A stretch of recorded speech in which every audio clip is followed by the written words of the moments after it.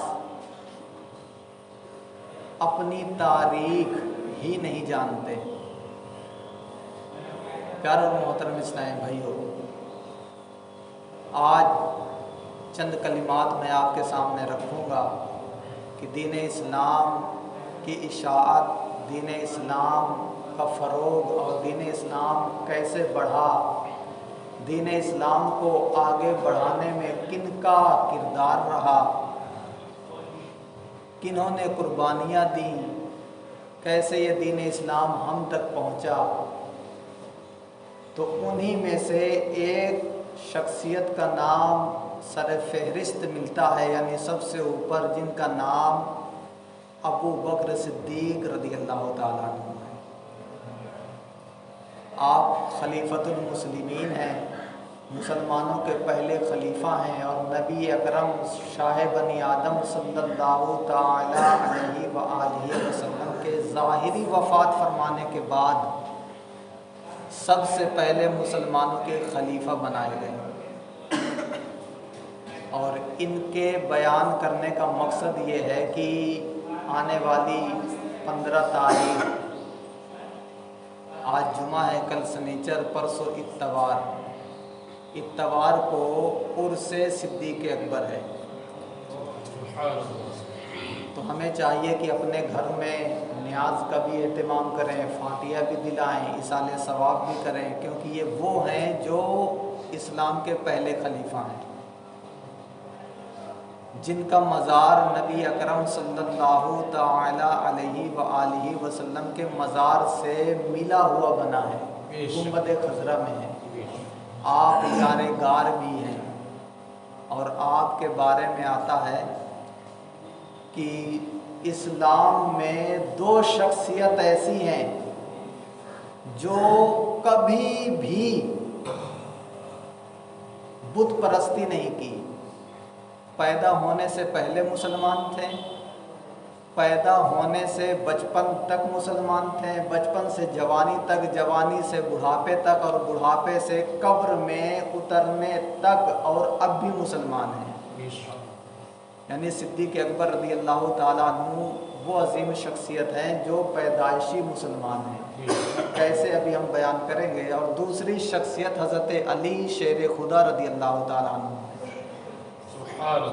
صدیق اکبر رضی اللہ تعالیٰ عنہ کے بارے میں آتا ہے کہ جب آپ کی عمر 4 سال کی ہوئی تو آپ کے والد حضرت قحافہ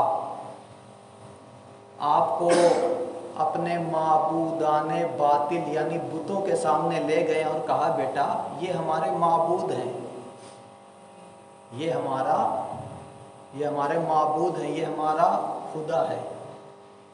یہ کہنے کے بعد صدیق اکبر رضی اللہ تعالیٰ عنہ کے والد کام کرنے لگے۔ صدیق اکبر رضی اللہ تعالیٰ عنہ کی عمر کتنی ہے؟ 4 سال۔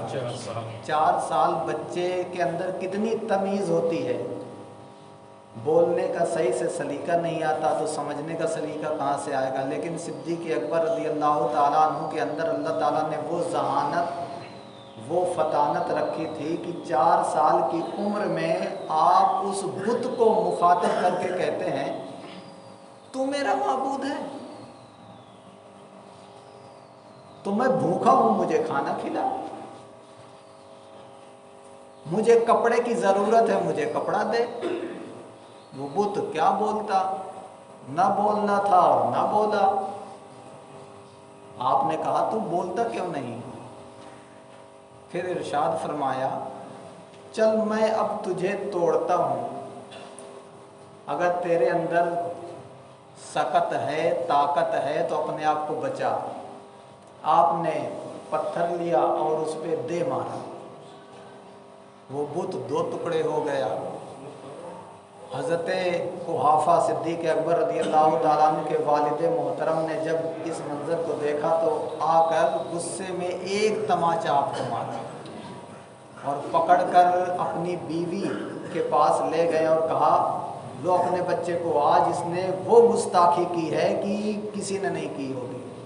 کہا کیا ہوا؟ کہا کہ اپنے معبود ہی کو توڑ ڈالا۔ صدیق اکبر رضی اللہ تعالی عنہ کی والدہ کہتی ہیں کہ میرے بچے کو کچھ نہ کہو، اس لیے کہ جب یہ پیدا ہوا تھا تو غیب سے آواز آئی تھی کہ اے عورت تجھے مبارک ہو، یہ آخری نبی محمد عربی صلی اللہ تعالی علیہ وسلم کا دوست ہوگا، اس کا نام صدیق ہے۔ تو جب سے میں نے یہ آواز سنی ہے تو یہ اسی کا اثر ہے۔ تو پیارا اور محترم اسلامی بھائیو، یہ دیکھیے صدیق اکبر رضی اللہ تعالیٰ عنہ کی شان 4 سال کی عمر میں کیا ہے۔ اسی لیے تو اسلام قبول کرنے والوں میں سے پہلا نام آپ کا آتا ہے کہ عورتوں میں حضرت خدیجۃ الکبریٰ ایمان لائیں، بچوں میں حضرت علی، اور جوانوں میں صدیق اکبر، اور غلاموں میں حضرت بلال حبشی رضی اللہ تعالیٰ عنہ۔ آپ نے بڑی قربانیاں دی، آپ کی قربانیاں پڑھو تو دل مچل جاتا ہے کہ ہم نے کیا قربانی دیا۔ اپنی جان بھی اسلام کے لیے پیش کیا، اپنا مال بھی اسلام کے لیے پیش کیا، اپنے گھر کو بھی پیش کیا، اور آپ کی فضیلت میں آتا ہے کہ آپ کے والد بھی صحابی، آپ بھی صحابی، آپ کے بچے بھی صحابی، اور آپ کے پوتے بھی صحابی، یعنی 4 پشت آپ کی صحابیت سے سرفراز ہے۔ یہ شان کسی بھی صحابی کو حاصل نہیں ہے کہ ان کی 4 پشت صحابیت کے منصب پر فائز ہو۔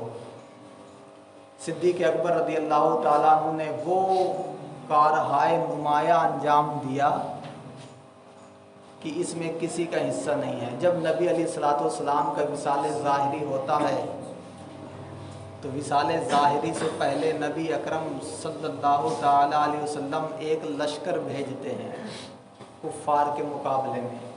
وہ لشکر مدینے سے کچھ دور ہی پہنچا تھا کہ ادھر نبی علیہ الصلوۃ والسلام کا وصال ظاہری ہو جاتا ہے۔ لشکر کو جب خبر پہنچتی ہے تو وہ واپس آنے کو کہتے ہیں، لیکن صدیق اکبر منع کر دیتے ہیں، اور مدینے میں جو صحابہ کرام تھے ان میں 2 گروہ ہو جاتے ہیں۔ بعض کہتے ہیں ان میں سے فاروق اعظم رضی اللہ تعالیٰ عنہ بھی ہیں کہ فاروق اعظم تلوار لے کر نکلتے ہیں اور کہتے ہیں کہ جو بھی کہے گا کہ ہمارے نبی مکی مدنی صلی اللہ تعالی علیہ وآلہ وسلم اس دنیا سے رخصت ہو گئے ہیں، میں اس کا سر اڑا دوں گا۔ بعض صحابہ غم میں نڈھال ہیں کہ جب ہمارے نبی ہی نہ رہے تو اب ہم کیا کریں گے۔ یہ حالت جب کفار نے دیکھی تو ان کی جان میں جان آ گئی کہ یہ موقع بہت اچھا ہے، اب مسلمانوں پر حملہ کر دو، مسلمان تو نڈھال ہیں، اب ان کو ختم کرنا بہت آسان ہو جائے گا۔ تو بعض وہ جو نام نہاد مسلمان ہو گئے تھے وہ بھی کافر ہو گئے۔ صحابہ نے صدیق اکبر رضی اللہ تعالیٰ عنہ سے کہا کہ سرکار نے جو لشکر بھیجا اس کو واپس بلا لیا جائے تاکہ مدینے کی حفاظت کی جائے، اگر وہ لشکر ہم نے بھیج دیا تو ادھر حملہ ہو سکتا ہے۔ صدیق اکبر رضی اللہ تعالیٰ عنہ نے فرمایا نہیں، جس لشکر کو میرے نبی نے بھیج دیا صدیق کے اندر مجال نہیں ہے کہ اس لشکر کو واپس بلائے، اور اگر میں بلا لیتا ہوں تو پھر یہ دلیل ہوگی اس بات کی کہ مسلمانوں کے اندر طاقت ختم ہو گئی ہے، اس لیے لشکر کو بلا لیا۔ اگر لشکر میں بھیجتا ہوں تو لوگ جانیں گے کہ جب وہ دوسرے ملک میں جنگ کے لیے اتنا بڑا لشکر یہ بھیج سکتے ہیں تو ان کے پاس کتنا بڑا لشکر ہوگا۔ اور یہی ہوا کہ جب وہ لشکر جس راستے، جس شہر، جس ملک سے گزرتا وہاں روب و دبدبا بیٹھ جاتا لوگوں میں، اور جو حملہ کرنے کی تیاری کر رہے تھے وہ بھی پیچھے ہو گئے کہ اتنا بڑا لشکر جب اس حالت میں بھیج سکتے ہیں تو پیچھے کتنا بڑا لشکر ہوگا۔ اور وہ لشکر حضرت اسامہ بن زید رضی اللہ تعالیٰ عنہ کا فتح حاصل کر کے آیا اور ادھر معاملہ بھی صحیح ہو گیا۔ تو کتابوں میں لکھنے والے مصنفین لکھتے ہیں کہ یہ وہ وقت تھا کہ سرکار کی امت ڈگمگا رہی تھی، کشتی ڈوبنے کے قریب تھی، لیکن امت کو صدیق اکبر رضی اللہ تعالیٰ عنہ نے بچا لیا۔ پیارا اور محترم اسلام بھائیو، ایسے بڑے محسن کا احسان ہمیں نہیں بھولنا چاہیے۔ اور امام اعظم رضی اللہ تعالیٰ عنہ کے زمانے میں اہل سنت کی نشانی ہی یہی تھی، شیخین کو فضیلت دینا، ختنین سے محبت کرنا اور مسح علی الخفین کو جائز سمجھنا۔ شیخین بولتے ہیں صدیق اکبر فاروق اعظم کو، شیعہ لوگ کہتے ہیں کہ حضرت علی افضل ہیں، ہم اہل سنت والجماعت کہتے ہیں حضرت علی کا چوتھا نمبر ہے۔ صدیق اکبر اور فاروق اعظم ان کو شیخین کہتے ہیں، سب سے پہلے صدیق اکبر کا نمبر ہے، پھر فاروق اعظم کا۔ اور ختنین مانے ہوتا ہے داماد، اور نبی علیہ الصلوۃ والسلام کے دو داماد ہیں، حضرت عثمان غنی اور حضرت علی، تو ان سے محبت کرنا۔ اور مسح علی الخفین، جو چمڑے کا موزہ ہوتا ہے اس کو پہن کر آپ وضو کرنے کے دوران پاؤں نہ دھلیے بلکہ اس کے اوپر مسح کر لیجئے تو آپ کا وضو ہو جائے گا۔ امام اعظم کے دور میں لوگ کہتے تھے کہ موزوں پر مسح کرنا جائز نہیں ہے، تو آپ نے اہل سنت والجماعت کی یہ نشانی بیان کی۔ آپ یہ کتاب دیکھ رہے ہیں فقہ اکبر، امام اعظم کی یہ 1300 سال پرانی کتاب ہے، 1300 سال پرانی، عقائد کے موضوع پر ہے، اور آپ نے اسی میں لکھا ہے اہل سنت والجماعت کی 3 نشانیاں۔ اللہ تعالیٰ پر ایمان کیسے لانا چاہیے، اللہ تعالیٰ کو اللہ کیوں کہتے ہیں، اللہ تعالیٰ بندوں کا خالق ہے تو اس کے افعال کا خالق کون ہے، جیسے ہم کھاتے ہیں پیتے ہیں۔ تو امام اعظم کے دور میں کئی فرقوں نے سر اٹھایا، اور کسی نے کہا جو کبیرہ گناہ کر دے گا، جھوٹ بول دے گا، زنا کر لے گا کافر۔ کسی نے کہا نہیں کافر بھی نہیں ہے مسلمان بھی نہیں ہے، بیچ میں ہے۔ کسی نے کہا کہ اگر کسی نے زنا کر لیا تو وہ جہنم میں جائے گا۔ ایک فرقہ مرجیہ آیا، اس نے کہا کہ جو ایمان لے آئے اگرچہ کچھ اعمال نہ کرے اللہ پر واجب ہے کہ اس کو جنت دے، اور جس نے گناہ کیا اللہ پر واجب ہے کہ جہنم میں ڈالے۔ ایک فرقہ آیا مشبہہ، اس نے کہا کہ اللہ تعالی ہمارے جیسا جسم رکھتا ہے۔ یعنی بے شمار فرقوں نے سر اٹھایا۔ اس دور میں امام اعظم نے یہ فقہ اکبر لکھی تھی اور ان کا کاٹ کیا اور کہا کہ اللہ تعالیٰ جسم سے پاک ہے، اللہ تعالیٰ پر کوئی چیز واجب نہیں ہے کہ اللہ تعالیٰ یہ کرے ہی کرے، بلکہ اللہ تعالیٰ جو چاہے کرے۔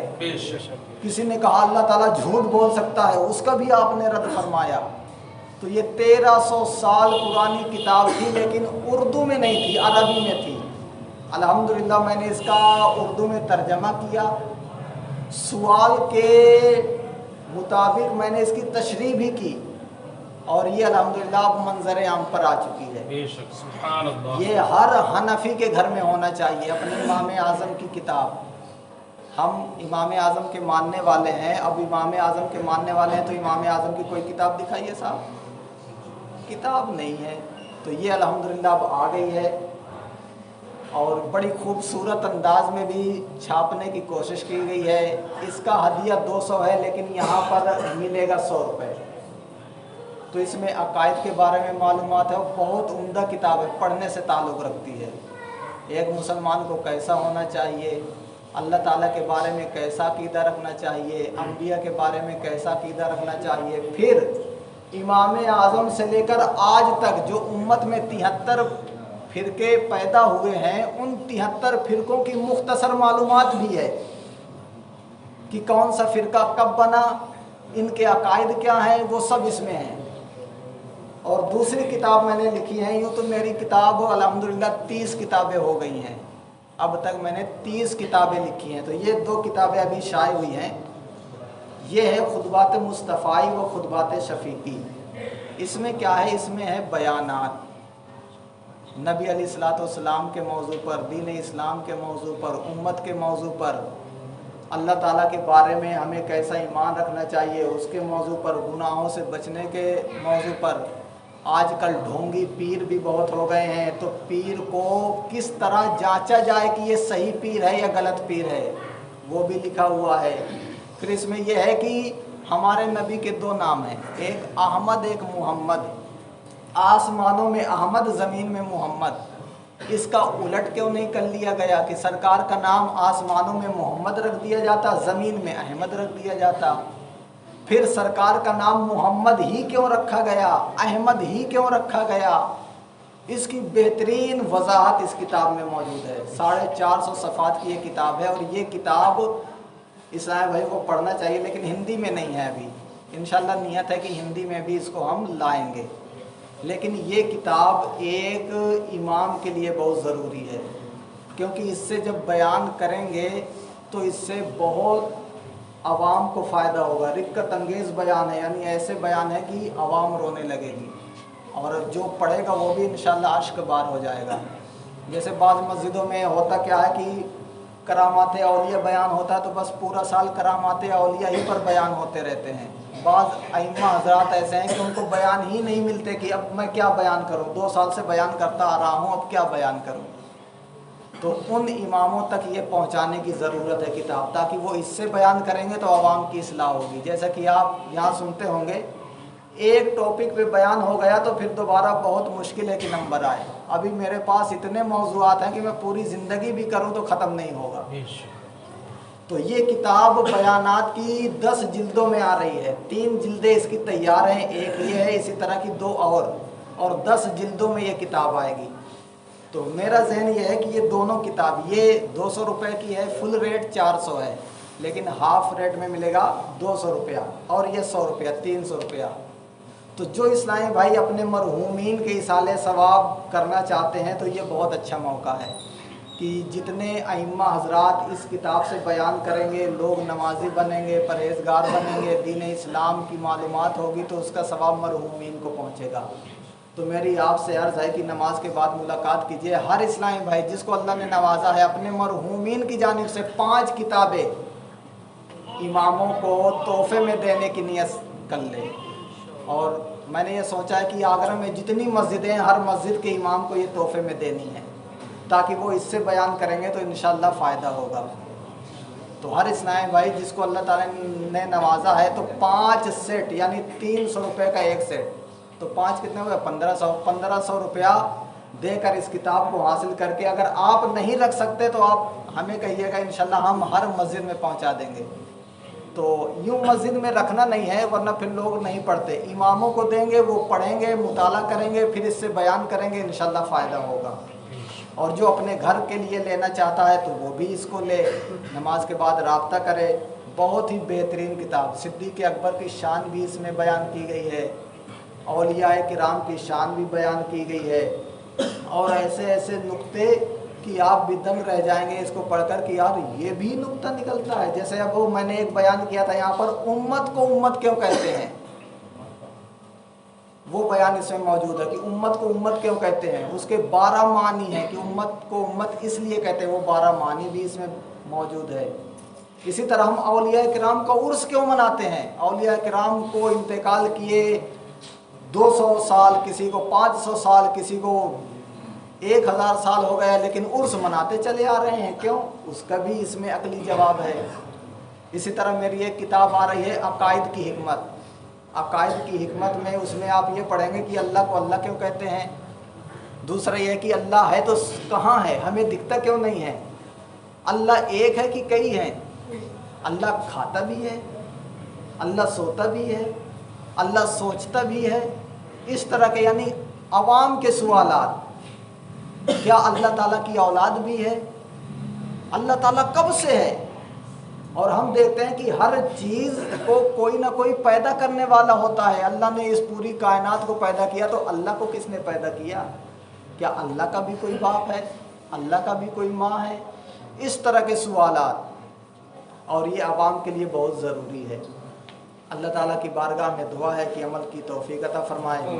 اور ایک اعلان سماعت فرمائے، ہم نے نگلے میں ہر اتوار کو مغرب کی نماز کے بعد مختلف علاقوں میں اجتماع رکھنے کی شروعات کی ہے، تو اس سنڈے کو مغرب کی نماز کے بعد آپ کے یہ عارف بھائی جو یوسف بھائی ہیں، یونس فوجی صاحب، تو روڈ پر ہی یہ اجتماع رکھا جائے گا مغرب تا عشاء، تو آپ لوگ اس میں شرکت کریں۔ یہ ہمارے یونس بھائی ہیں، تو ان کے گھر کے پاس رکھا گیا ہے۔ پھر اگلے سنڈے اور جگہ رکھیں گے، اور انشاءاللہ گرمی آ جائے گی تو پھر عشاء بعد رکھیں گے۔